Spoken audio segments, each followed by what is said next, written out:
High বন্ধুরা, আশা করছি তোমরা সবাই ভালো আছো। আজকে আমি তোমাদের জন্য ক্লাস 11 এর গণিতের উপর খুবই গুরুত্বপূর্ণ একটি বিষয় নিয়ে আলোচনা করব, তা হলো ত্রিকোণমিতি। তোমরা যেমনটা দেখতে পাচ্ছ ত্রিকোণমিতি। তো বন্ধুরা, এই ত্রিকোণমিতি গ্রিক গণিতজ্ঞ হিপ্পারকাসের হাত ধরে শুরু হয়। ঠিক আছে, হিপ্পারকাস।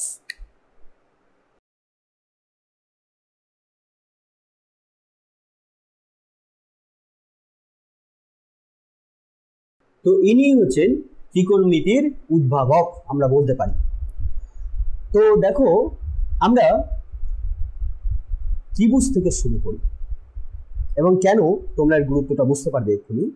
দেখো, ত্রিভুজ ত্রিভুজ আমরা জানি সবাই যেটা কাকে বলে।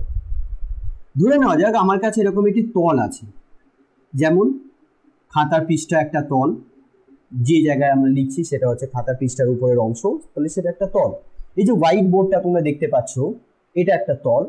তো এরকমই একটা তল আমি এখানে অঙ্কন করলাম। এই তলের মধ্যে আমি যদি তিনটে বাহু দিয়ে আবদ্ধ কোনো একটা যদি চিত্র বা ক্ষেত্র অঙ্কন করি, যাকে আমরা ইঞ্জিনিয়ারিং ভাষায় ল্যামিনাও বলে থাকি, ল্যামিনা, LAMINA, ল্যামিনা। তো এই যে এই সমতলের মধ্যে তিনটে বাহু দিয়ে আবদ্ধ একটা ক্ষেত্র বানিয়েছি, তাহলে এটাকে আমরা কি বলবো? ত্রিভুজ বলবো, ত্রিভুজ।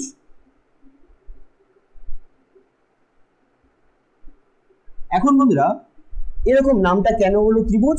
কারণ ত্রি মানে তিন আর ভুজ মানে বাহু, অর্থাৎ তিনটে বাহু দিয়ে ঘেরা সমতলিক চিত্র বা ক্ষেত্র। তো খুব ভালো কথা। তাহলে এর নাম ত্রিকোণ নয় কেন? আমাদের এখন মনে প্রশ্ন হতে পারে, এর নাম ত্রিকোণ নয় কেন? ত্রিকোণও হতে পারে কি? তো দেখো, সবার প্রথমে নামটা তো দেওয়া হয়েছিল ত্রিভুজ, তাহলে নাম কি ত্রিকোণ দেওয়া যেতে পারতো কি? আমি বলবো হ্যাঁ, দেওয়া যেতে পারতো। তার কারণ হচ্ছে, কারণ এই সমতলিক চিত্রের মধ্যে তিনখানা কোণও আমরা দেখতে পাচ্ছি।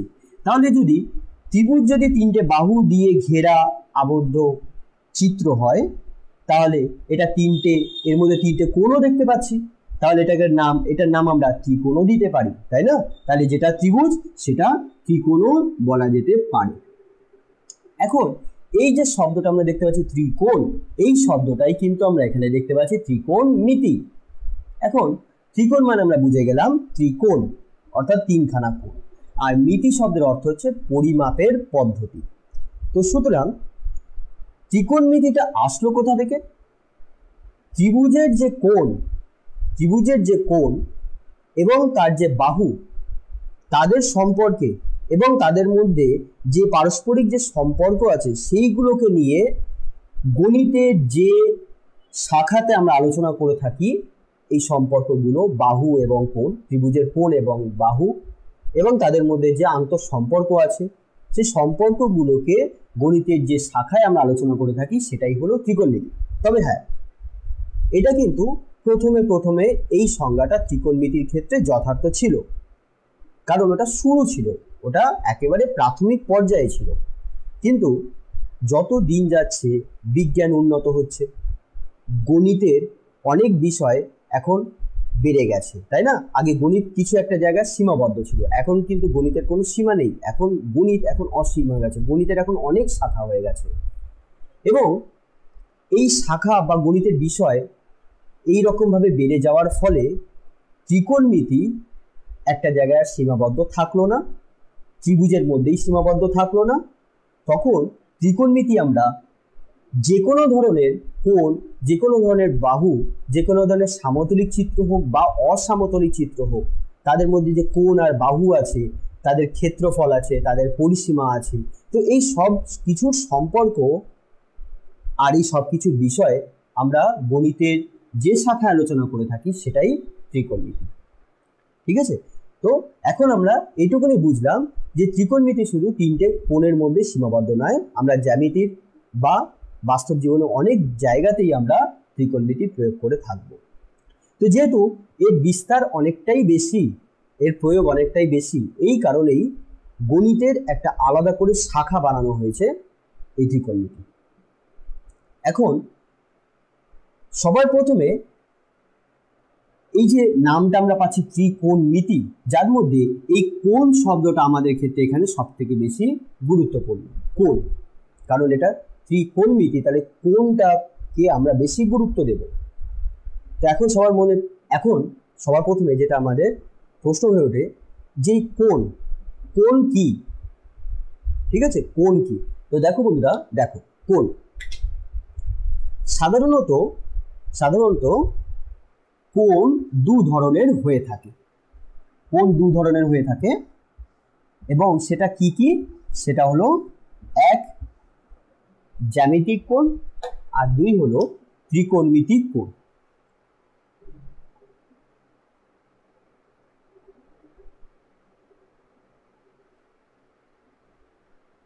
জ্যামিতিক কোণ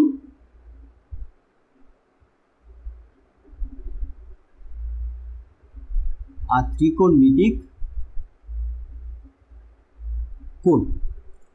এখন বন্ধুরা এই দু ধরনের যে আমরা কোণ পাচ্ছি, এদের মধ্যে পার্থক্যটা আমাদের সব থেকে আগে ভালো করে বুঝতে হবে। তো দেখো জ্যামিতিক কোণ কি, অর্থাৎ জ্যামিতিতে আমরা যত রকম কোণের ব্যবহার পেয়েছি সেইগুলো ত্রিকোণমিতিক কোণের সাথে কি পার্থক্য রাখে, তাদের মধ্যে কি পার্থক্য আছে সেটা আমাদের বোঝা দরকার। দেখো জ্যামিতিক কোণ দুটো রশ্মি যখন একটা বিন্দু থেকে নির্গত হয় তখন ওই বিন্দুতে যে অঞ্চলটা সৃষ্টি হয়, ওই দুটো রশ্মিকে ঘিরে যে অঞ্চলটা সৃষ্টি হয় সেটাকে আমরা বলবো কোণ। অর্থাৎ এই অংশটা হচ্ছে কোণ। আমরা উল্টে এই দিকটাও বলতে পারি, দুটো রশ্মি মিলিত হয়েছে তাই এই যে অংশটা আমরা দেখতে পাচ্ছি, এই যে অঞ্চলটা, এই অঞ্চলটাও হচ্ছে কোণ। এবং এই কোণের মান, এই যে কোণের মান, এটা 0 ডিগ্রি থেকে 360 ডিগ্রির মধ্যে সীমাবদ্ধ। 360 ডিগ্রির বেশি হতে পারে না, 0 ডিগ্রির কম হতে পারে না।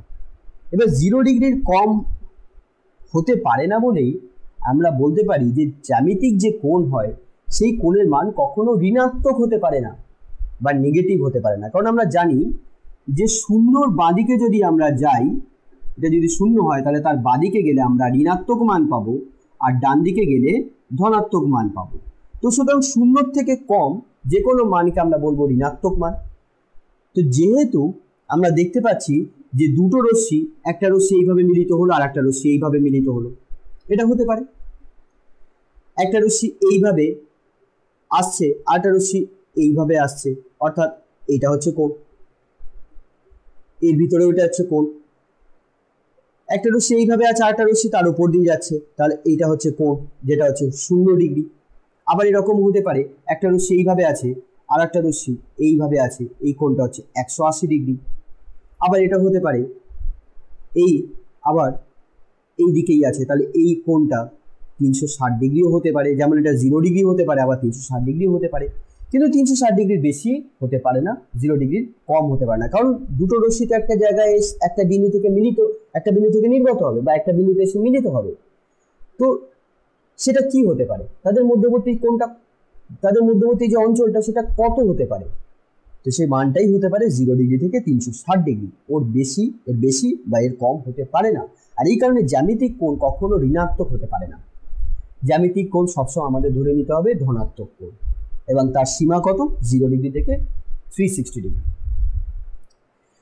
এখন আসা যাক ত্রিকোণমিতিক কোণে। তো বন্ধুরা, ত্রিকোণমিতিক কোণ জ্যামিতিক কোণের সাথে বিশাল একটা পার্থক্য রাখে।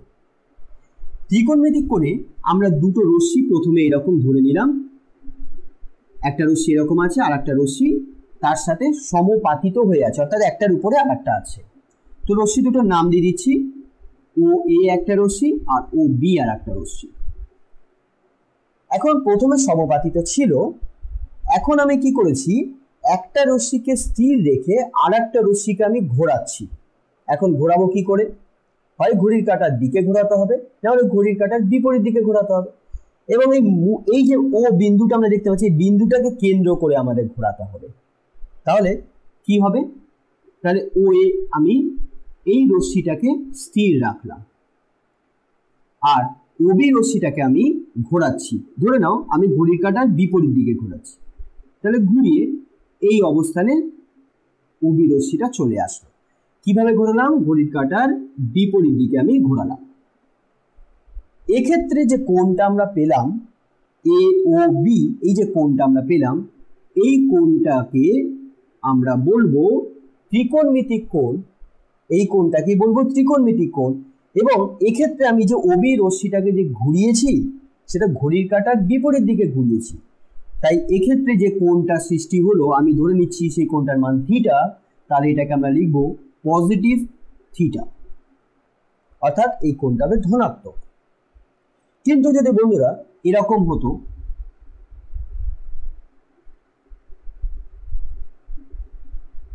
ওএ রশ্মিটা স্থির আর ওবি রশ্মিটা আমি প্রথমে সমাপতিত ছিল, তারপর আমি ঘড়ির কাঁটার দিকে ঘোরালাম এবং এখানে যে কোণটা সৃষ্টি হলো সেই কোণটাকে আমি ধরে নিচ্ছি থিটা, তাহলে এই যে কোণটা হবে এটা হবে মাইনাস থিটা এবং এই কোণটাই হবে ত্রিকোণমিতিক কোণ। এখন ত্রিকোণমিতিক কোণের সাথে জ্যামিতিক কোণের পার্থক্যটা কোথায় হলো? প্রথম পার্থক্য, জ্যামিতিক কোণ আমরা যেটা দেখলাম 360 ডিগ্রি বেশি তো হতেই পারে না আর 0 ডিগ্রি কম হতে পারে না, কিন্তু ত্রিকোণমিতিক কোণ 360 ডিগ্রি বেশি হতে পারে, 0 ডিগ্রির কমও হতে পারে। 0 ডিগ্রি কম হওয়া মানে ঋণাত্মক হওয়া, তো ঋণাত্মক হতে পারে, আমরা সেটা দেখলাম। যদি ঘড়ির কাঁটার দিকে ঘোরাই তাহলে ঋণাত্মক হবে, ঘড়ির কাঁটার বিপরীত দিকে ঘোরাই তাহলে এটাকে ধনাত্মক। এটা আমাদের কিন্তু নিয়ম, এটা ধরে নিতে হবে। আরেকটা পার্থক্য কি, আচ্ছা 360 ডিগ্রি বেশি কেন হয় সেটা আমি তোমাদের বোঝাচ্ছি, ঠিক আছে? অসুবিধা নেই, কোনো প্রবলেম নেই, তোমরা সবকিছু বুঝতে পারবে। এখন কথা হচ্ছে আর পার্থক্য কি আছে? হ্যাঁ, পার্থক্য আছে। দেখো এখানে জ্যামিতিক কোণে দুটো রশ্মি যে একটা বিন্দু থেকে নির্গত হচ্ছে বা ধরে না একটা বিন্দুতে এসে মিলিত হচ্ছে এবং সেখানে একটা কোণ সৃষ্টি হচ্ছে, সেটা জ্যামিতিক কোণ। এখন এই দুটো রশ্মির মধ্যে কোনো রশ্মি কিন্তু স্থির না, কোনো রশ্মিকে আমি এক জায়গায় স্থির করে আরেকটা রশ্মিকে ঘোরাচ্ছি না। কিন্তু ত্রিকোণমিতিক কোণের ক্ষেত্রে দুটো রশ্মির মধ্যে একটা রশ্মিকে স্থির রাখতে হবে আর আরেকটা রশ্মিকে ঘোরাতে হবে। যে রশ্মিটাকে আমরা স্থির রাখছি সেই রশ্মিটাকে আমরা বলবো প্রারম্ভিক রশ্মি,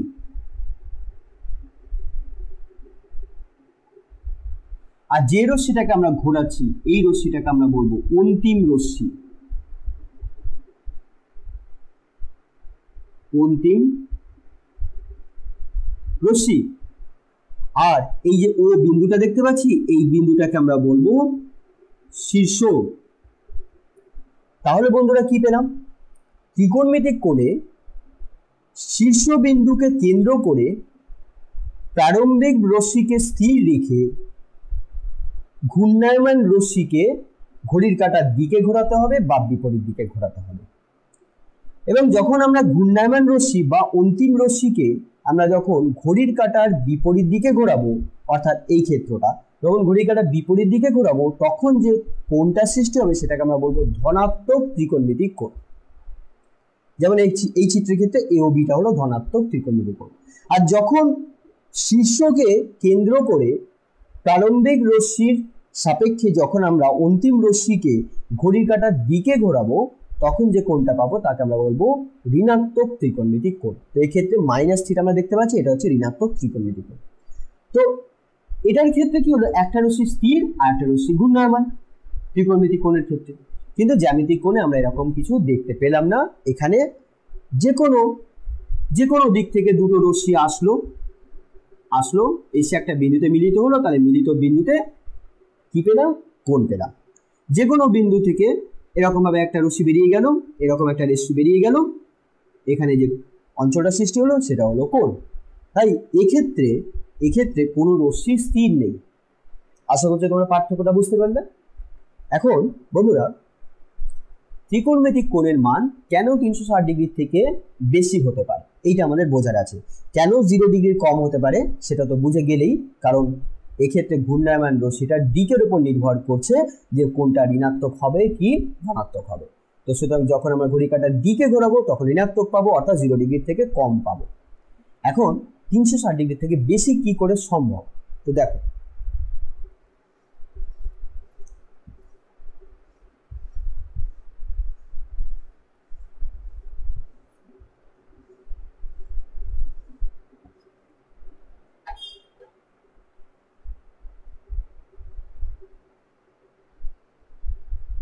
আমরা কার্তেজীয় স্থানাঙ্কর ব্যাপারে ক্লাস 9-এ শিখেছি। প্রথম পাদ, দ্বিতীয় পাদ, তৃতীয় পাদ, চতুর্থ পাদ। এটা হচ্ছে এক্স ও এক্স অক্ষ, এক্স ও এক্স ড্যাশড, ওয়াই ও ওয়াই ড্যাশড অক্ষ। এখন ধরে নেওয়া যাক ও এ রশ্মিটা এক্স অক্ষ বরাবর স্থির আছে, অর্থাৎ এটা প্রারম্ভিক রশ্মি ও এ রশ্মিটা, এবং ওবি রশ্মিটা ও এক্স, এই যে ও এক্স এই বা ও এ বরাবর প্রথমে ছিল, অর্থাৎ সমাপাতিতে ছিল ওবি রশ্মিটা। এবার আমি কি করলাম, ঘড়ির কাঁটার বিপরীত দিকে রশ্মিটাকে ঘোরালাম এবং রশ্মিটা বি বিন্দুতে আসলো, অর্থাৎ ওবি রশ্মিটা হলো অন্তিম রশ্মি। এই অবস্থায় যে কোণটা আমরা পেলাম, এই কোণটার মান কি হবে, 90 ডিগ্রি থেকে কম হবে। কারণ আমরা জানি প্রত্যেকটা পাদ, প্রথম পাদ বলো, দ্বিতীয় পাদ বা তৃতীয় বা চতুর্থ পাদ, প্রত্যেকটা পাদ কি হয়, 90 ডিগ্রি তার সীমা হয়। অর্থাৎ প্রথম পাদের যে সীমা আছে সেটা 0 ডিগ্রি থেকে 90 ডিগ্রি, এটা হচ্ছে প্রথম পাদ। এটা হচ্ছে 0 ডিগ্রি থেকে 90 ডিগ্রির মধ্যে হবে। দ্বিতীয় পাদ হচ্ছে 90 ডিগ্রির থেকে বেশি হবে আর 180 ডিগ্রির কম হবে। তৃতীয় পাদ 180 ডিগ্রির থেকে বেশি হবে আর 270 ডিগ্রির কম হবে। আর চতুর্থ পাদ 270 ডিগ্রি থেকে বেশি হবে কিন্তু 360 ডিগ্রি থেকে কম হবে। বুঝে গেলাম? তাহলে যদি ঘূর্ণায়মান রশ্মিটা বা অন্তিম রশ্মিটা ঘড়ির কাঁটার বিপরীত দিকে ঘুরিয়ে আমি যদি বি বিন্দুতে নিয়ে আসি, তাহলে বি বিন্দুটা দেখতে পাচ্ছি প্রথম পাদে আছে। তাহলে এক্ষেত্রে যে ত্রিকোণমিতিক কোণটা আমরা পেলাম সেটা তো ধনাত্মক পেলাম, কারণ ঘড়ির কাঁটার বিপরীত দিকে গেলাম, আর এর মান 90 ডিগ্রি থেকে কম পেলাম। এবার রশ্মিটাকে যদি আরো আমি ঘড়ির কাঁটার যদি বিপরীত দিকে ঘোরাই এবং যদি আমি ধরে নিই সেখানে আমি সি বিন্দুতে নিয়ে আসলাম, তাহলে এক্ষেত্রে যে কোণটা পেলাম তার মান 180 ডিগ্রি থেকে কম কিন্তু 90 ডিগ্রি থেকে বেশি। তাহলে এই যে কোণটা পাচ্ছি এটা হচ্ছে, আমরা বুঝে গেলাম এই কোণটা হলো স্থূলকোণ, 180 ডিগ্রি থেকে কম হবে, 90 ডিগ্রি থেকে বেশি হবে। এবার যদি আমি আরো ঘোরাই, ঘুরিয়ে আমি যদি ডি বিন্দুতে নিয়ে আসি, তাহলে এই যে কোণটা পেলাম এই কোণটার মান 180 ডিগ্রি থেকে বেশি, 270 ডিগ্রি থেকে কম হবে। এরকম যদি আরো ঘোরাই, ঘুরিয়ে যদি আমি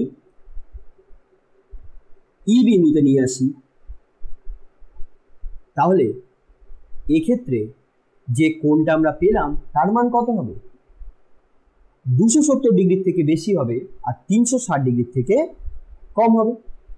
এবার বন্ধুরা, তোমরা যদি রশ্মিটাকে আরো ঘোরাও, ঘুরিয়ে যদি তুমি আবার ও এক্স অক্ষ বরাবর আবার ওটাকে যদি সমপাতিত করো, ও এক্স অক্ষ বরাবর যদি সমপাতিত করো, তাহলে এখানে এফ বিন্দুটা পেলাম। তাহলে এই যে কোণটা তৈরি হলো, এই কোণটার মান কত হবে, 360 ডিগ্রি হবে। এরপর তুমি আরো ঘোরাতে পারো, ঘড়ির কাঁটার বিপরীত যত খুশি তুমি ঘোরাতে পারো। তাহলে এরপর তুমি আরো ঘোরাতে পারো, তাহলে আরো ঘুরিয়ে যদি তুমি আবার এই বি বিন্দুতে যদি নিয়ে চলে আসো, এবং তখন ওই বিন্দুটার নাম আমি ধরে নিচ্ছি জি বিন্দু, ঘুরিয়ে একবার পূর্ণ আবর্তন করার পর আবার তুমি ঘড়ির কাঁটার বিপরীত দিকে আরো কিছুটা গেলে, তো ধরে নেওয়া যাক এই কোণটার মান হলো এই বি বিন্দুতে এই ও এক্স অক্ষ থেকে এটা 60 ডিগ্রি। তাহলে আমরা কি পেলাম, প্রথমে সম্পূর্ণ আবর্তন করলাম অর্থাৎ 360 ডিগ্রি আসলাম, তারপর আরো আমি ঘুরলাম ঘড়ির কাঁটার বিপরীত দিকে, কত ডিগ্রি, 60 ডিগ্রি। তাহলে আমি কত পেলাম, 420 ডিগ্রি। তাহলে বন্ধুরা আমরা কি দেখলাম, আমরা দেখলাম ত্রিকোণমিতিক কোণ 360 ডিগ্রি থেকে বেশি হতে পারে। ঠিক একইভাবে যদি আমি রশ্মিটাকে, এটা ওয়ে রশ্মি, এই স্থির রশ্মিটাকে রেখে যে ঘূর্ণায়মান রশ্মিটা আছে সেটাকে যদি আমি চতুর্থ পাদে নিয়ে যাই, অর্থাৎ ঘড়ির কাঁটার দিকে যদি ঘোরাই, তাহলে এখানে যে কোণটা সৃষ্টি হলো সেটা কত হবে, এই কোণটার মান ঋণাত্মক হবে। এই কোণটার মান যাই হোক, এটা যদি 30 ডিগ্রি হয় তাহলে আমরা কি লিখবো, -30 ডিগ্রি। ঠিক আছে, এটা চতুর্থ পদে থাকলেও আমরা কিন্তু এখানে এটা চতুর্থ পদে থাকলে তখন আমি বলবো না যে এই কোণটার মান 270 ডিগ্রি থেকে 360 ডিগ্রির মধ্যে হবে। আমরা সবসময় স্থির রশ্মির সাপেক্ষে আমরা কোণটা পরিমাপ করব। তাহলে এটা স্থির রশ্মি, এখান থেকে আমি যদি 30 ডিগ্রি যাই তাহলে সেটাকে বলবো -30 ডিগ্রি, কারণ ঘড়ির কাঁটার দিকে গেছি চতুর্থ পদে থাকলেও। আমি চতুর্থ পাদ, এই প্রথম পাদ, দ্বিতীয় পাদ, তৃতীয় পাদ, চতুর্থ পাদ তোমাদের এই কারণে বোঝালাম, কারণ যখন আমি ঘোরাবো তখন পূর্ণ আবর্তন করা মানে 360 ডিগ্রি হবে। এরপরেও আমি যদি ঘুরি, আরও যদি যাই, আরও যদি আবর্তন করি, তাহলে আমার কোণের মান 360 ডিগ্রি থেকে বেশি হয়ে যাবে। সেক্ষেত্রে আমরা কোণের মান কি পাবো, 360 ডিগ্রি থেকে বেশি, যেমনটা এখানে দেখলাম 420 ডিগ্রি। সুতরাং এর থেকে পরিষ্কার হয়ে গেল যে ত্রিকোণমিতিক কোণের মান 360 ডিগ্রির মধ্যে সীমাবদ্ধ থাকে না, 0 ডিগ্রি থেকে 360 ডিগ্রির মধ্যে সীমাবদ্ধ থাকে না, তার মান 360 ডিগ্রি থেকে বেশি হয়, 0 ডিগ্রি থেকে কম হতে পারে। ঠিক আছে, তো আমরা একটা ধারণা পেলাম যে জ্যামিতিক কোণ আর ত্রিকোণমিতিক কোণের মধ্যে কি পার্থক্য, তাই না? তাহলে জ্যামিতিক কোণ আর ত্রিকোণমিতির মধ্যে আমরা দেখতে পেলাম যে বিশাল পার্থক্য আছে। তো সেই পার্থক্যটা আমাদের সবসময় মাথায় রেখে আমাদের অঙ্কগুলো কিন্তু করতে হবে। ঠিক আছে, এটা হচ্ছে একদম বেসিক লেভেলে আমাদের ত্রিকোণমিতি, এটা আমাদের জানতেই হবে। আচ্ছা, এবার যেহেতু আমরা কোণ বুঝে গেলাম, তাহলে এখন আমরা বুঝবো যে কোণ কি এককে পরিমাপ করা হয়, বা কোণ পরিমাপের কোনো কি পদ্ধতি আছে। নিশ্চয়ই পদ্ধতি থাকা উচিত, যেহেতু কোণ একটা রাশি। যে যেমন এখানে আমি বললাম এটা 90 ডিগ্রি, এটা 420 ডিগ্রি, এটা 360 ডিগ্রি, তাহলে যে ডিগ্রিটা এটা হচ্ছে একক। তাহলে এটা আমরা কি একক, কি পরিমাপের পদ্ধতিটা আমরা এখানে ব্যবহার করলাম, কোন পরিমাপের পদ্ধতি এখানে ব্যবহার করলাম, এখানে নিশ্চয়ই তাহলে কোনো পরিমাপের পদ্ধতি আছে। তো এখন আমরা বুঝবো ত্রিকোণমিতিক কোণের পরিমাপের পদ্ধতি।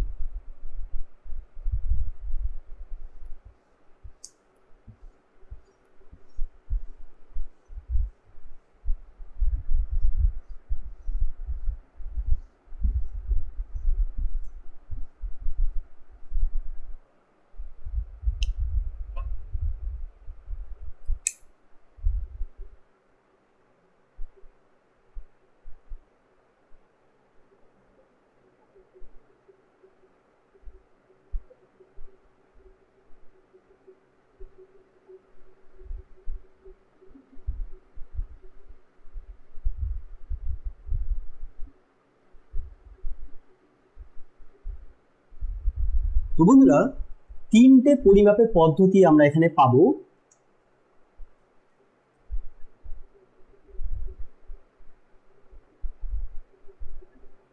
ষষ্ঠিক পদ্ধতি, যাকে আমরা ইংরেজিতে বলে থাকি সেক্সাডেসিমাল বা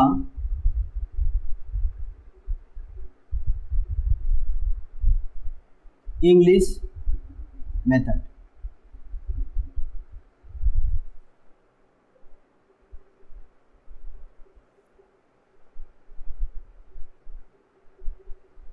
শতক পদ্ধতি,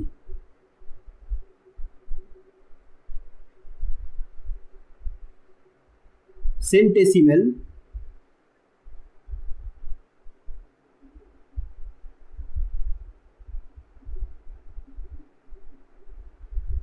বা ফ্রেঞ্চ মেথড, এবং খুব গুরুত্বপূর্ণ বৃত্তীয় পদ্ধতি।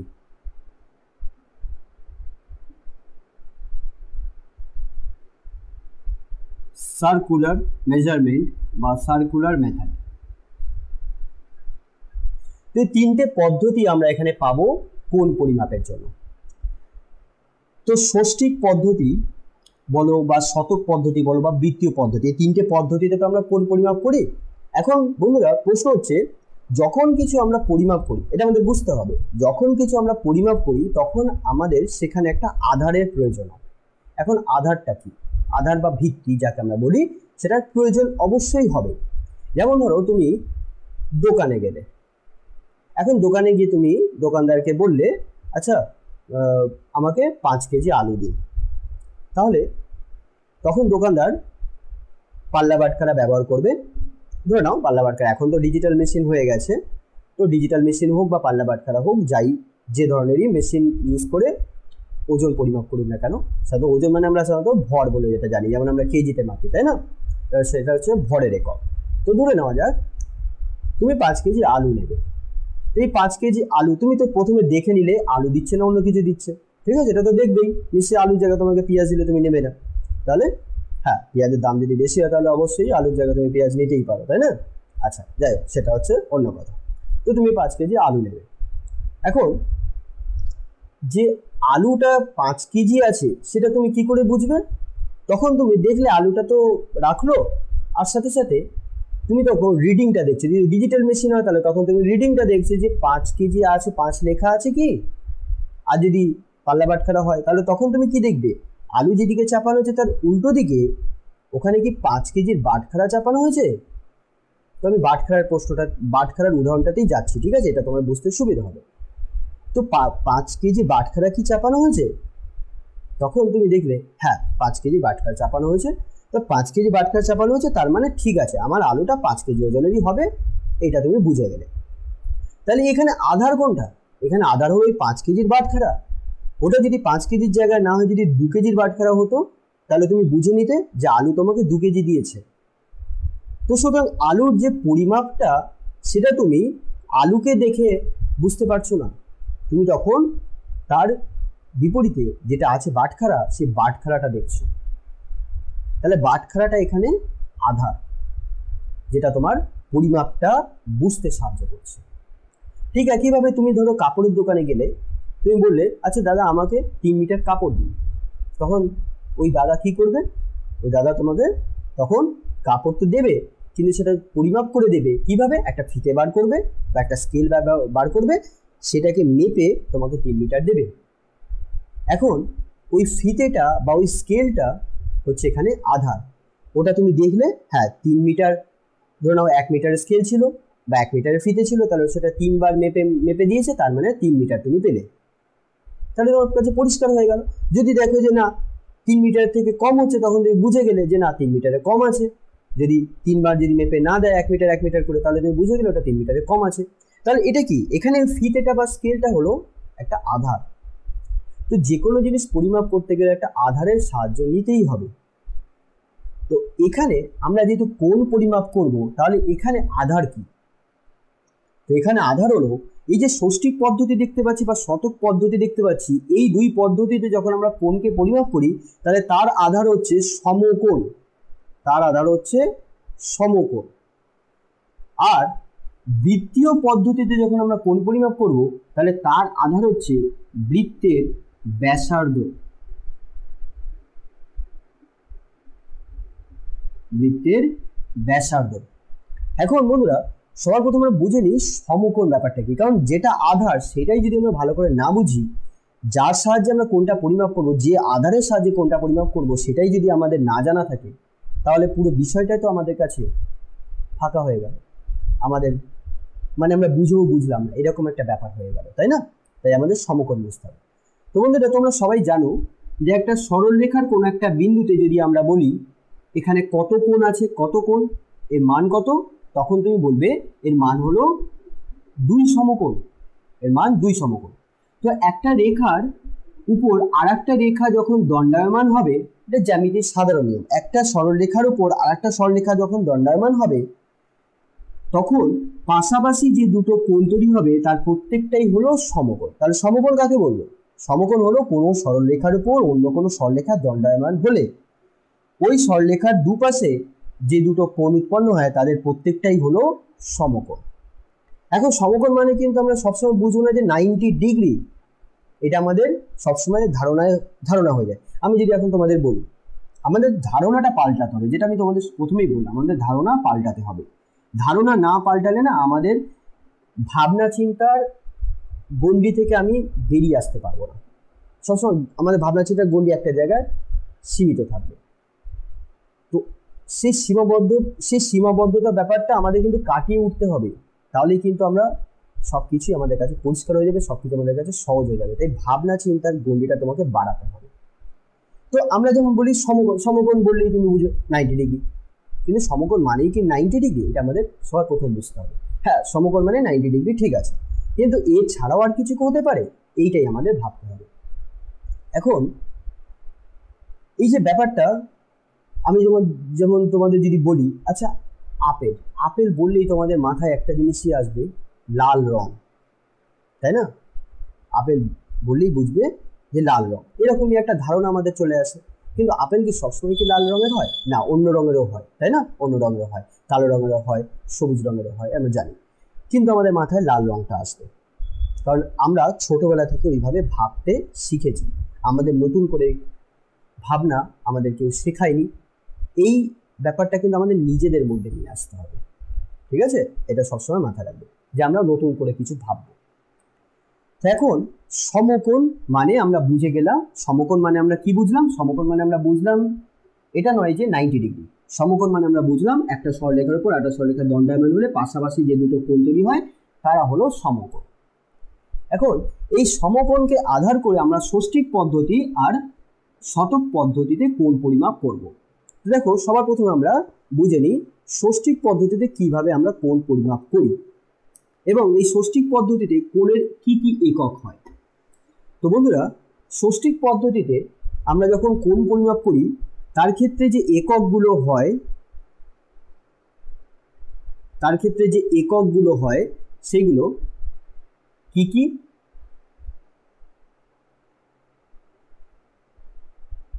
ডিগ্রি, মিনিট আর সেকেন্ড। এখন এর মধ্যে ডিগ্রিটা হচ্ছে বড় একক, মিনিটটা তার থেকে ছোট, আর সেকেন্ডটা হচ্ছে সব থেকে ছোট একক। আর ডিগ্রি কি? তো আমার কাছে সমকোণের ছবি কেমন হবে? সমকোণের ছবি হবে এইরকম, একটা রেখার উপর আর একটা রেখা দণ্ডায়মান, বা একটা রশ্মির উপর একটা রশ্মি দণ্ডায়মান হচ্ছে, তার এই দিকটা সমকোণ, এই অঞ্চলটা হচ্ছে সমকোণ। এখন এই অঞ্চলটাকে আমরা যদি 90টা সমান ভাগে ভাগ করে থাকি, এই অঞ্চলটাকে যদি আমরা সমান 90টা ভাগে ভাগ করে থাকি, তার এক একটা ভাগকে আমরা বলবো 1 ডিগ্রি। তাহলে কি বললাম? 1 সমকোণকে সমান 90টি ভাগে ভাগ করলে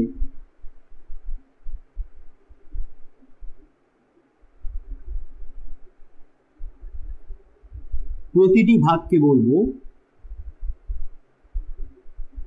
বলা হবে 1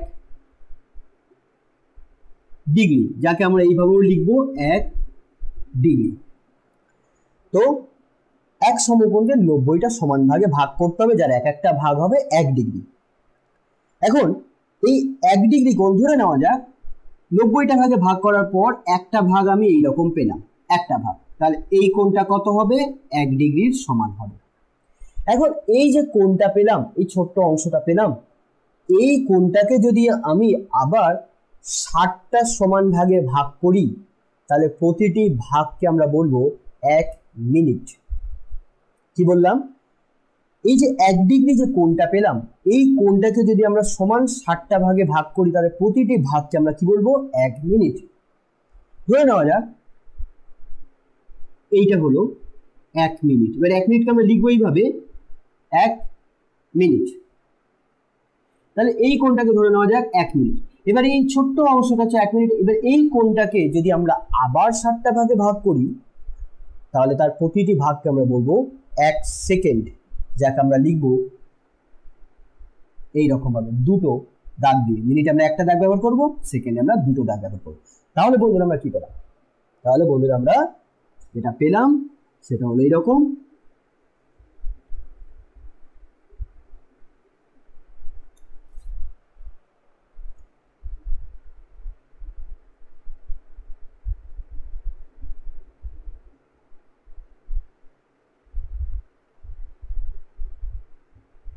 এক সমকোণ সমান সমান 90 ডিগ্রি। একটা সমকোণকে আমরা সমান 90টা ভাগে ভাগ করছি, তাহলে এক একটা ভাগ 1 ডিগ্রি, তাহলে 90টা ভাগকে যদি আমরা জুড়ে দিই তাহলে একসাথে আমরা কি পাবো? 90 ডিগ্রি পাবো। 1 ডিগ্রি সমান সমান 60 মিনিট। 1 ডিগ্রিকে আমরা সমান 60টা ভাগে ভাগ করি, তাহলে প্রত্যেকটা ভাগকে আমরা বলবো 1 মিনিট। এরকম ভাবে প্রত্যেকটা মিনিটকে 60টা মিনিটকে যদি আমরা জুড়ে দিই তাহলে কি পাবো? 1 ডিগ্রি পাবো।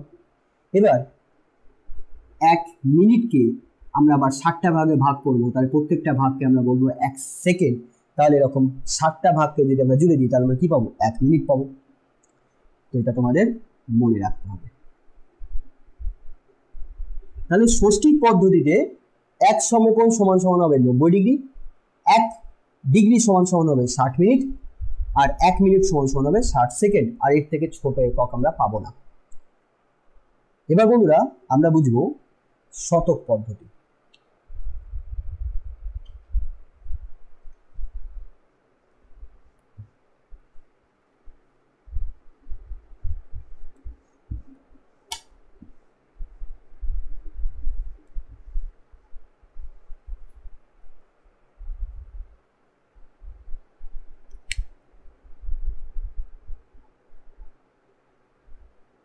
শতক পদ্ধতি, এই পদ্ধতিতে আমরা কোণকে যে যে এককের মাধ্যমে প্রকাশ করে থাকি সেগুলো কি কি?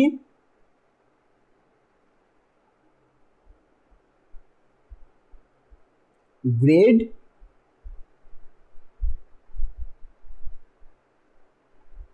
মিনিট আর সেকেন্ড। গ্রেড, মিনিট আর সেকেন্ড।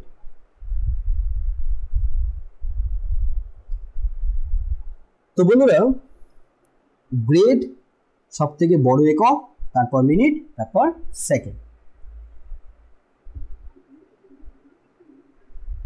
এটা কি বন্ধুরা?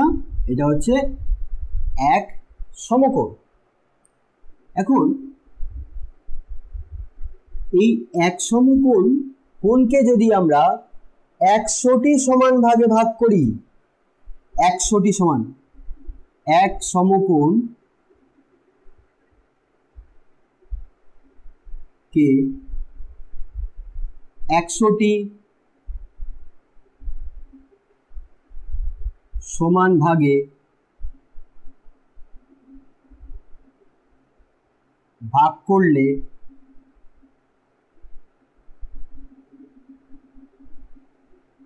প্রতিটি ভাগকে বলা হবে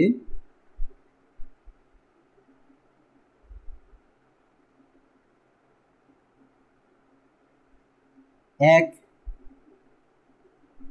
গ্রেড, যাকে আমরা এইভাবে লিখব 1 পাওয়ারে g।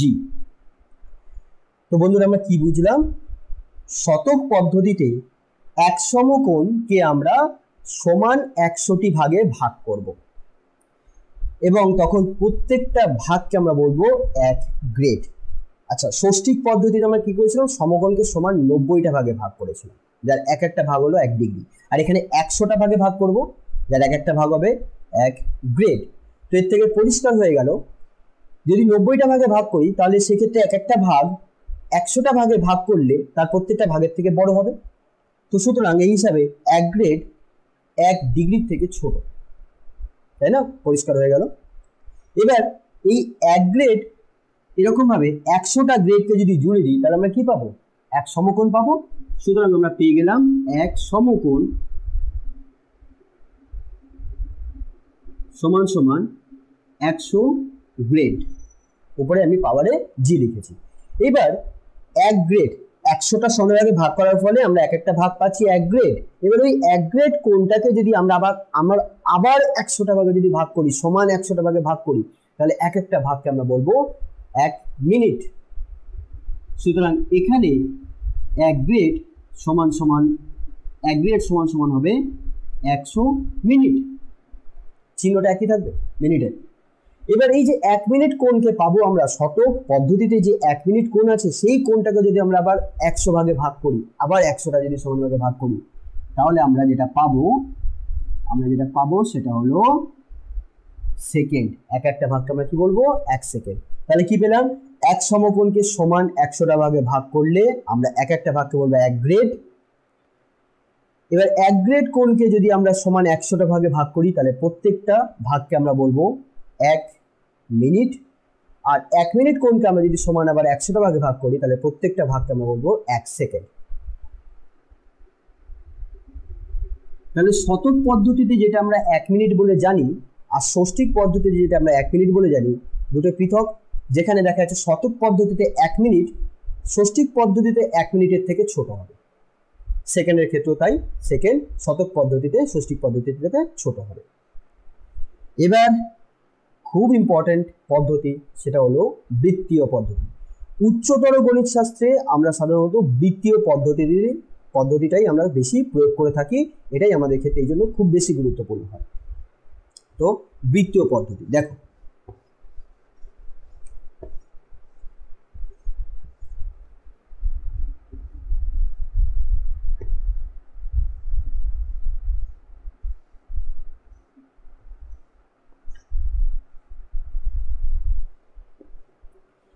বৃত্তীয় পদ্ধতিতে পরিমাপের ক্ষেত্রে আধার কি বলেছিলাম, বৃত্তের ব্যাসার্ধ।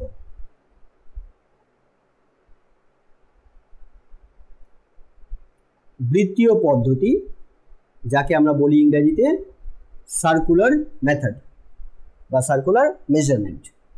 তো এই বৃত্তীয় পদ্ধতিতে আমরা যে কোণ পরিমাপ করি তার একক হলো রেডিয়ান।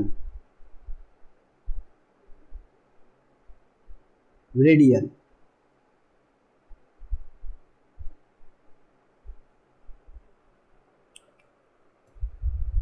আচ্ছা, এখন ধরে নেওয়া যাক আমার কাছে এরকম একটি বৃত্ত আছে,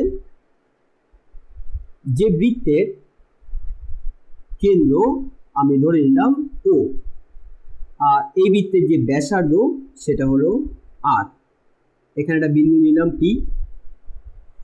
এখন আমি কি করব, এই যে ব্যাসার্ধ, এই ব্যাসার্ধের সমান দৈর্ঘ্যের একটা বৃত্তচাপ নেব। এই ব্যাসার্ধের সমান দৈর্ঘ্যের একটা বৃত্তচাপ নেব। বৃত্তচাপ তোমরা জানো নিশ্চয়ই কাকে বলে, বৃত্তের অংশকে আমরা বলে থাকি বৃত্তচাপ। এটা তো বৃত্ত, এটা হচ্ছে বৃত্ত, এটা হচ্ছে বৃত্তের ভিতরের অংশ, এটা বৃত্ত, আর এটা এই অংশটা বৃত্তের বাইরের অংশ, তাই না? এখন যেমন আমরা পৃথিবী পৃষ্ঠে আছি, তার মানে পৃথিবীটাকে যদি আমরা পৃথিবীর ওই লাইনটাকে যদি আমরা বৃত্ত ধরি তাহলে আমরা বৃত্তের উপরে আছি, বৃত্তের ভিতরে না বা বৃত্তের বাইরে না, আমরা বৃত্তের উপরে আছি। কিন্তু আসলে পৃথিবী বৃত্ত না, বৃত্ত হচ্ছে গোলক, তাই না? তো যাই হোক, তো এই হচ্ছে বৃত্ত। তাহলে বৃত্ত কোনটা, এইটা। তো বৃত্তের অংশ যেমন এইখান থেকে এইটা, এটা একটা অংশ বৃত্তের, তো এইটাকে বলবো বৃত্তচাপ। এইখান থেকে এটা একটা বৃত্তচাপ, এই পুরোটাই হচ্ছে একটা বৃত্তচাপ। সব থেকে বড় বৃত্তচাপ হলো বৃত্তের পরিধি, তাই না? এটা আমরা জানি সবাই। তো এই বৃত্তের আমি কি করব, এই ব্যাসার্ধের সমান দৈর্ঘ্যের একটা বৃত্তচাপ নেব। ধরে নাও এই বিন্দুটা হচ্ছে কিউ, এই বিন্দুটা হচ্ছে কিউ, এই বিন্দুটা হচ্ছে পি, আর এই পি থেকে কিউয়ের যে দূরত্ব সেটা আমি ধরে নিলাম এটা হচ্ছে আর। যুক্ত করে দাও। তাহলে বন্ধুরা এই যে কোণটা আমরা পেলাম না, এই যে কোণটা, এই কোণটাকেই আমরা বলবো 1 রেডিয়ান, যাকে আমরা এরকম উপরে সি দিয়ে চিহ্নিত করব। 1 এর পাওয়ার সি মানে হচ্ছে 1 রেডিয়ান। 1 রেডিয়ান। এখন প্রশ্ন হচ্ছে যে বৃত্তটা যদি আমি বাড়িয়ে দিই তাহলে কি কোণটা বাড়বে? না বন্ধুরা, কোণটা বাড়বে না। আমি যদি বৃত্তটাকে যদি এরকম বাড়িয়েও দিই, মানে তার যদি ব্যাসার্ধ বাড়িয়ে দিই, তাহলে সাথে সাথে বৃত্তচাপটাও তো বাড়বে। আমি যদি এরকম যুক্ত করে দিই, তাহলে এইটা ক্যাপিটাল আর ধরে নাও ব্যাসার্ধ, তাহলে সমান দৈর্ঘ্যের বৃত্তচাপ কিন্তু এইটাই হবে। জুড়িয়ে দাও, এই একই কোণ আমরা পাবো। অর্থাৎ এই যে রেডিয়ান যে কোণটা আছে না, এই কোণটা কিন্তু ধ্রুবক। রেডিয়ান যে কোণটা এটা হচ্ছে ধ্রুবক, অর্থাৎ বৃত্তের আকারের উপর এটা নির্ভর করে না। আমি যেমন প্রথমেই বলেছিলাম বৃত্তীয় পদ্ধতিতে যে কোণটা পরিমাপ করবো তার আধারটা হচ্ছে ব্যাসার্ধ। তো এখানে আমরা ব্যাসার্ধ দেখতে পেলাম, ব্যাসার্ধ সাহায্যে কিন্তু আমরা রেডিয়ানটা পাচ্ছি। ব্যাসার্ধের সমান দৈর্ঘ্যের বৃত্তচাপ বৃত্তের কেন্দ্রে যে কোণ তৈরি করছে সেটাই হচ্ছে 1 রেডিয়ান। আর এর জন্য বৃত্ত কিন্তু কোনো নির্দিষ্ট বৃত্ত না, যে কোনো আকারের বৃত্ত হতে পারে। তাই যে কোনো বৃত্তের, আমরা সংজ্ঞাটা কিভাবে শুরু করব, যে কোনো বৃত্তের ব্যাসার্ধের সমান দৈর্ঘ্যের বৃত্তচাপ ওই বৃত্তের কেন্দ্রে যে পরিমাপের কোণ সৃষ্টি করে বা যে মানের কোণ সৃষ্টি করে তাকে আমরা কি বলবো, 1 রেডিয়ান। আর এই 1 রেডিয়ান সবসময় কি হবে, ধ্রুবক হবে। তো বৃত্তের আকারের উপর নির্ভর করে না, কিন্তু বৃত্তের সমান দৈর্ঘ্যের বৃত্তচাপ কেন্দ্রে 1 রেডিয়ান কোণ সৃষ্টি করে, এইটা তোমরা জানবে। সুতরাং এই হিসাবে বলতে পারি যে বৃত্তীয় পদ্ধতিতে কোণ পরিমাপের আধার হবে ব্যাসার্ধ। এখন বন্ধুরা, এই যে রেডিয়ানটা আমরা যে বুঝলাম, রেডিয়ান হলো বৃত্তের সমান দৈর্ঘ্যের বৃত্তচাপ কেন্দ্রে যে কোণ সৃষ্টি করছে সেটাই হচ্ছে রেডিয়ান। এবার যেটা আমি বললাম তোমাদের, রেডিয়ান হচ্ছে ধ্রুবক। তো কেন ধ্রুবক, কেন ধ্রুবকটা কেন, এটাকে একটু বুঝে নিই। দেখো,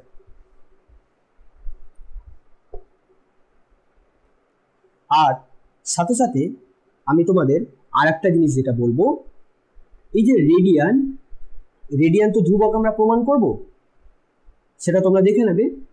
এবং এই রেডিয়ানের সাথে ডিগ্রি মানে ষষ্ঠিক পদ্ধতি, রেডিয়ানটা হচ্ছে বৃত্তীয় পদ্ধতির একক, আর এছাড়াও আছে ষষ্ঠিক পদ্ধতি, শতক পদ্ধতিতে, এদের মধ্যে একটা সম্পর্ক আছে। কারণ এই তিনটে যে পদ্ধতি, এই তিনটে পদ্ধতি তো কোণ পরিমাপের পদ্ধতি, তো সুতরাং এদের নিজেদের মধ্যে একটা সম্পর্ক থাকবেই। তো সেই সম্পর্কটাও আমরা আজকে এই ভিডিওতে বুঝে নেব, ঠিক আছে? তো এখন আমরা সর্বপ্রথম যেটা বুঝবো সেটা হলো কি, সেটা হলো রেডিয়ান কেন ধ্রুবক।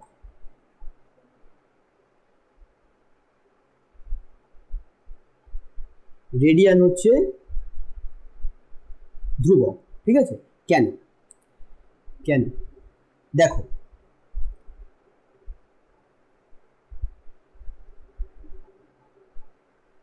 ধরে নেওয়া যাক আমার কাছে এরকম একটি বৃত্ত আছে।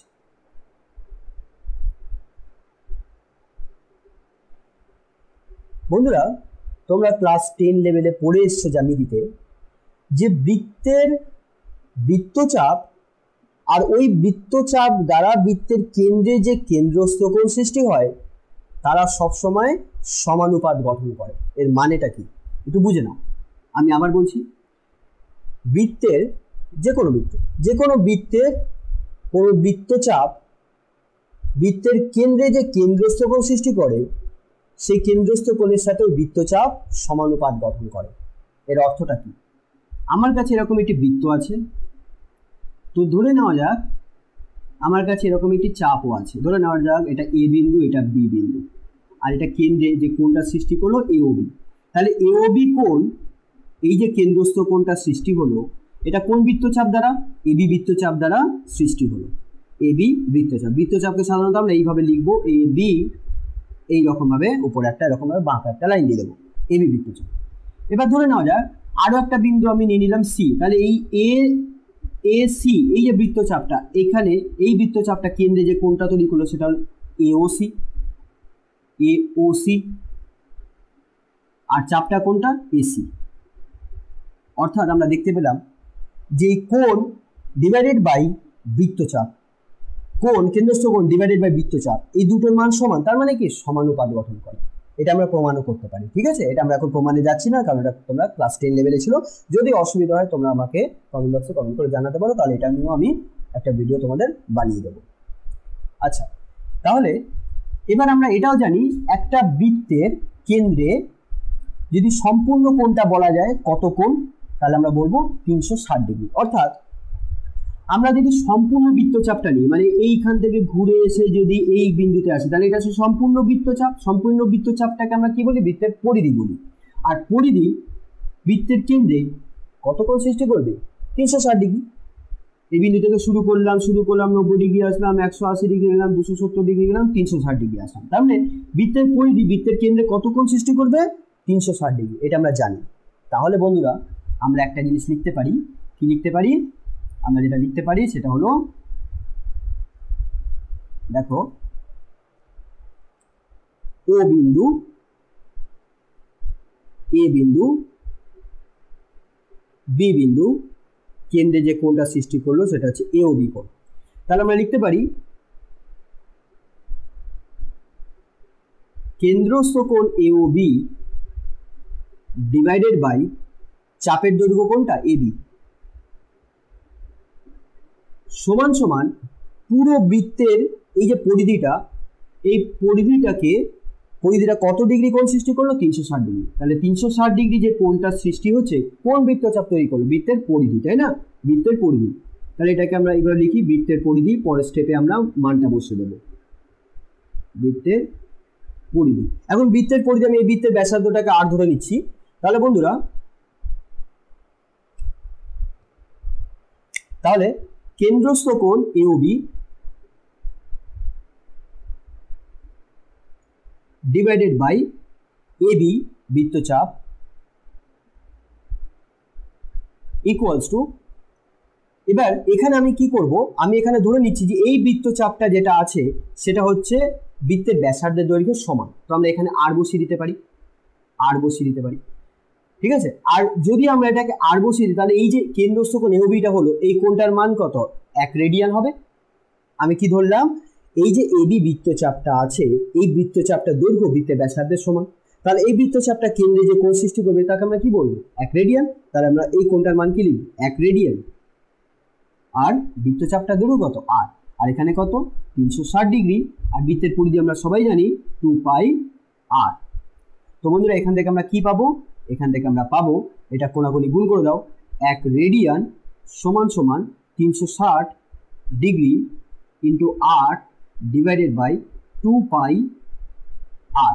আর কেটে গেল, 360 কেটে গেল, অর্থাৎ আমরা পেলাম 180 degree divided by pi. 180 degree divided by pi. এবার দেখো তো বন্ধুরা, পাইটা তো আমরা সবাই জানি ধ্রুবক, তাই না? পাইটা কি? পাইটা হচ্ছে ধ্রুবক, এটা আমরা সবাই জানি। পাইটা হচ্ছে একটা অমূলক সংখ্যা, ঠিক আছে, যার আসল মান হচ্ছে 22/7। তো এটা একটা ধ্রুবক, এটার মান কখনো পাল্টায় না। এখন এটা যদি ধ্রুবক হয় আর এটা তো সংখ্যা, এটা তো ধ্রুবক হবেই। তার মানে 1 রেডিয়ান আমরা কি পেলাম? ধ্রুবক পেলাম। তাহলে এর থেকে প্রমাণ হয়ে গেল 1 রেডিয়ান কি? 1 রেডিয়ান হচ্ছে ধ্রুবক, মানে রেডিয়ান হচ্ছে ধ্রুবক। 1 রেডিয়ান বলবো বা রেডিয়ান বলবো, রেডিয়ান আমরা কি পেলাম? ধ্রুবক পেলাম। আশা করছি তোমরা বুঝতে পেরেছো। এবার দেখো, এখান থেকে একটা সম্পর্ক পাচ্ছি, আমরা যদি কোণাকুণি গুণ করি। আচ্ছা, তো এটা তো প্রমাণ হয়ে গেল। এবার আমি একটা অন্য অংশ দেখাচ্ছি তোমাদের। কোণাকুণি যদি গুণ করি, পাইয়ের সাথে রেডিয়ান গুণ করো, তাহলে 180 ডিগ্রি ইকুয়ালস টু পেলাম পাই ইন্টু 1 রেডিয়ান। এবার একের সাথে যখন কোনো সংখ্যা গুণ করা তাহলে সেটাই পাওয়া যায়। তাহলে পাই ইন্টু 1 রেডিয়ান সমান সমান কি হবে? পাই রেডিয়ান হবে। তাহলে আমরা একটা সম্পর্ক পেলাম, 180 ডিগ্রি সমান সমান পাই রেডিয়ান। আর বন্ধুরা, এই ডিগ্রিটা, ডিগ্রি বলছি, তার মানে এটা হচ্ছে ষষ্ঠিক পদ্ধতিতে কোণ পরিমাপ করা হয়েছে। এই যে কোণটা আমরা 180 ডিগ্রি পাচ্ছি, এটা ষষ্ঠিক পদ্ধতিতে পরিমাপ করা হয়েছে, আর এটা হচ্ছে বৃত্তীয় পদ্ধতিতে পরিমাপ করা হয়েছে। তাহলে একটা সম্পর্ক পেলাম ষষ্ঠিক পদ্ধতি আর বৃত্তীয় পদ্ধতির মধ্যে। তাহলে 180 ডিগ্রি সমান সমান পাই রেডিয়ান। আর ষষ্ঠিক পদ্ধতিতে আমরা জানি 90 ডিগ্রি মানে 1 সমকোণ, সুতরাং এটাকে আমরা 2 সমকোণ বলতে পারি। তো আমরা বলবো যে পাই রেডিয়ান সমান সমান 2 সমকোণ। তাহলে আমি যেমন শুরুটা করেছিলাম কি থেকে? সমকোণ থেকে, তাই না? এবার বন্ধুরা, তোমরা বুঝলে সমকোণ মানে কিন্তু সবসময় 90 ডিগ্রি না। সমকোণ মানে হতে পারে 100 গ্রেড। 1 সমকোণ মানে হতে পারে 100 গ্রেডও হতে পারে। আবার 1 সমকোণ মানে 2 সমকোণ যদি পাই রেডিয়ান হয়, তাহলে 1 সমকোণ কত হবে? তাহলে 1 সমকোণ হবে সমান সমান পাই বাই 2 রেডিয়ান। তাহলে 1 সমকোণ মানে 90 ডিগ্রি সবসময় না, এটা মানে 90 ডিগ্রি তো অবশ্যই, কিন্তু 90 ডিগ্রি ছাড়াও অন্যভাবে আমরা 1 সমকোণকে প্রকাশ করতে পারি, এবং সেটা কি? 1 সমকোণ মানে 100 গ্রেড, যেটা শতক পদ্ধতিতে আমরা বলবো। আর 1 সমকোণ মানে পাই বাই 2 রেডিয়ান, এটা আমরা বৃত্তীয় পদ্ধতিতে বলবো। তাহলে দেখো, আমরা ত্রিকোণমিতি কোণ পরিমাপের যে 3টে পদ্ধতি সেটা খুব ভালো করে বুঝে গেলাম। বুঝতে যদি কোনো অসুবিধা হয় তোমাদের, তাহলে অবশ্যই তোমরা কমেন্ট বক্সে কমেন্ট করে আমাকে জানাতে পারো, ঠিক আছে? ভিডিওটি যদি ভালো লাগে তাহলে লাইক করো, বন্ধুদের সাথে ভিডিওটা শেয়ারও করো। এরপরে যে অংশটা আমি তোমাদের বোঝাবো সেটা হলো, এই যে 3টে পদ্ধতি আমরা পেলাম, ষষ্ঠিক পদ্ধতি, শতক পদ্ধতি এবং বৃত্তীয় পদ্ধতি। তো এই 3টে যে পদ্ধতি আছে, এই 3টে পদ্ধতির মধ্যে যে সম্পর্ক সেটা এখন আমরা বুঝবো।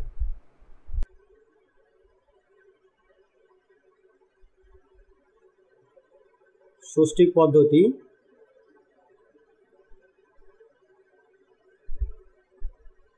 শতক পদ্ধতি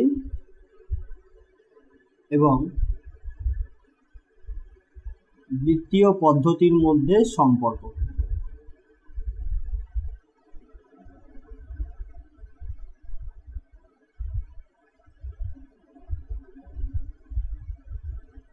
আচ্ছা বন্ধুরা, আমরা যেটা দেখলাম সেটা কি, যে এক সমকোণ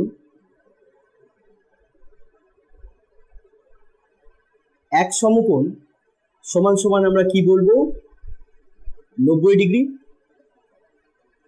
বা 100 গ্রেড বা π/2 রেডিয়ান। এটা আমরা সবাই জানি, ঠিক আছে, এটা আমরা সবাই জানি।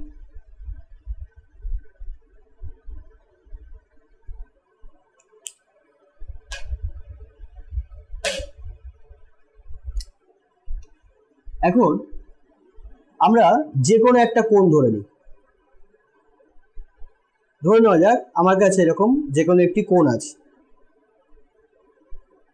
এখন এই কোণটার মান আমরা তিনটে পদ্ধতিতেই, কোণ পরিমাপের যে তিনটে পদ্ধতি, সেই তিনটে পদ্ধতিতেই আমরা কোণটা পরিমাপ করব।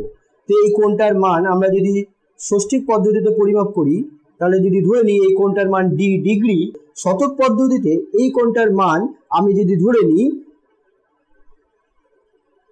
সিজি, মানে এখানে জি ফর গ্রেড, ঠিক আছে, শতক পদ্ধতিতে আমরা গ্রেড এককে পরিমাপ করছি। আর এটা যদি আমরা বৃত্তীয় পদ্ধতিতে পরিমাপ করি তাহলে তার মান ধরে নেওয়া যায় আর রেডিয়ান। তাহলে এই কোণটাকে যখন আমরা ষষ্ঠিক পদ্ধতিতে পরিমাপ করছি তখন ডি ডিগ্রি, যখন আমরা শতক পদ্ধতিতে পরিমাপ করছি তখন সি গ্রেড, আর যখন বৃত্তীয় পদ্ধতিতে পরিমাপ করছি তখন আর রেডিয়ান। তাই যেহেতু একটাই কোণ, তাই এই তিনটে কোণের মানে কি হবে, সমান হবে। তো এখন আমরা যেহেতু জানি এক সমকোণ 90 ডিগ্রির সমান, তাহলে ডি ডিগ্রি মানে কত সমকোণ সেটা বার করি।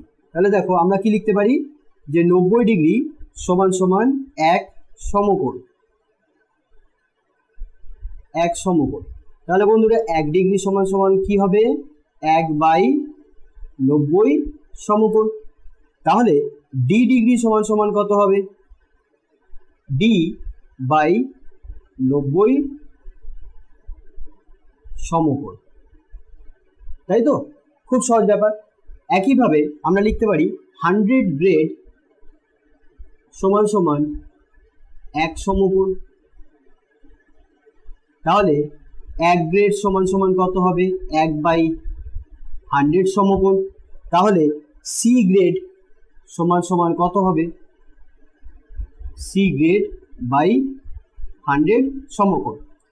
একইভাবে আমরা কি লিখব, π/2 রেডিয়ান সমান সমান 1 সমকোণ। তাহলে 1 রেডিয়ান সমান সমান কি হবে, 2/π সমকোণ, তাই না? এটা ভাগ হয়ে যাবে, 1 ভাগ π/2 হবে, যেমন এখানে 1/100 হচ্ছে, ঠিক সেরকম 1/π/2, তার মানে 2/π রেডিয়ান।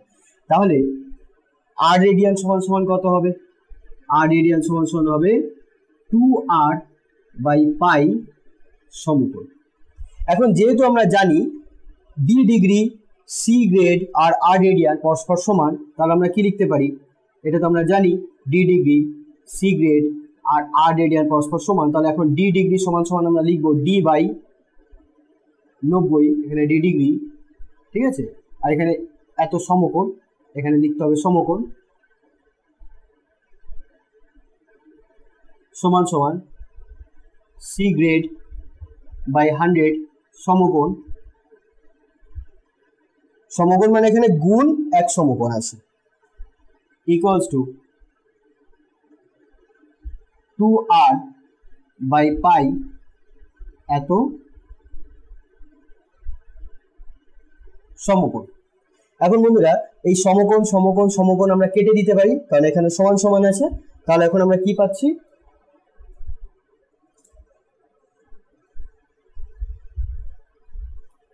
তাহলে এখান থেকে আমরা যেটা পাচ্ছি, d ডিগ্রি বাই 90 সমান সমান সি গ্রেড বাই 100 সমান সমান 2r রেডিয়ান বাই পাই। এখন যদি এই দুইটাকে আমরা কাটাতে চাই তাহলে আমরা নিচে প্রত্যেকটা অনুপাতের সাথে আমরা 2 গুণ করব, মানে নিচে 2 গুণ করব, অর্থাৎ এই অনুপাতটাকে 2 দিয়ে ভাগ করব। তাহলে এখান থেকে আমরা কি পাচ্ছি, যদি 2 দিয়ে ভাগ করি তাহলে দেখো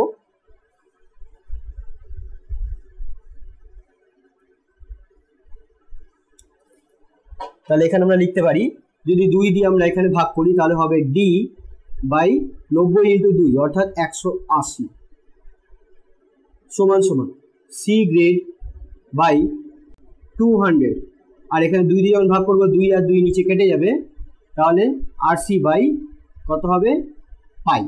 তাহলে এইটাই হলো সম্পর্ক। দেখো এই সম্পর্ক থেকে আমরা খুব সহজেই ষষ্ঠিক, শতক পদ্ধতি এবং বৃত্ত পদ্ধতির মধ্যে আমরা এই সম্পর্ক থেকে আমরা খুব সহজেই একটা পদ্ধতি থেকে আরেকটা পদ্ধতিতে আমরা কোণের মান বার করতে পারবো। এখন যদি তোমাকে বলা হয় আচ্ছা 60 ডিগ্রি মানে কত রেডিয়ান, তখন ষষ্ঠিক পদ্ধতি আর বৃত্তীয় পদ্ধতির মধ্যে আমাদের এই সম্পর্কটাকে নিতে হবে। d ডিগ্রি সমান সমান 180 সমান সমান r রেডিয়ান সমান বাই পাই। এবার আমি বলছি 60 ডিগ্রি, তাহলে d এর জায়গায় কত বসাবো, d এর জায়গায় আমি বসাবো 60। তাহলে এখানে বসিয়ে দাও 60 by 180 equals to r radian by pi. তাহলে 60 আর 180 ক্যান্সেল হয়ে কত আসবে 1/3। তাহলে কত আসলো, পাইয়ের সাথে 1 গুণ করো, পাই বাই 3। তার মানে r ইকুয়ালস টু কি আসলো, r ইকুয়ালস টু আসলো পাই বাই 3, পাই বাই 3। সুতরাং 60 ডিগ্রি পাই বাই 3 রেডিয়ানের সমান। এইভাবে তোমরা যে কোনো পদ্ধতিতে একটা কোণ যদি জানা থাকে, অন্য পদ্ধতিতে কোণটার মান কত হবে এই সম্পর্ক থেকে আমরা খুব সহজেই বার করতে পারি। ঠিক আছে, তো আজকের ভিডিও এখানে আমি শেষ করলাম। ভিডিওটি যদি ভালো লাগে তাহলে লাইক করো, বন্ধুদের সাথে ভিডিওটা শেয়ারও করো।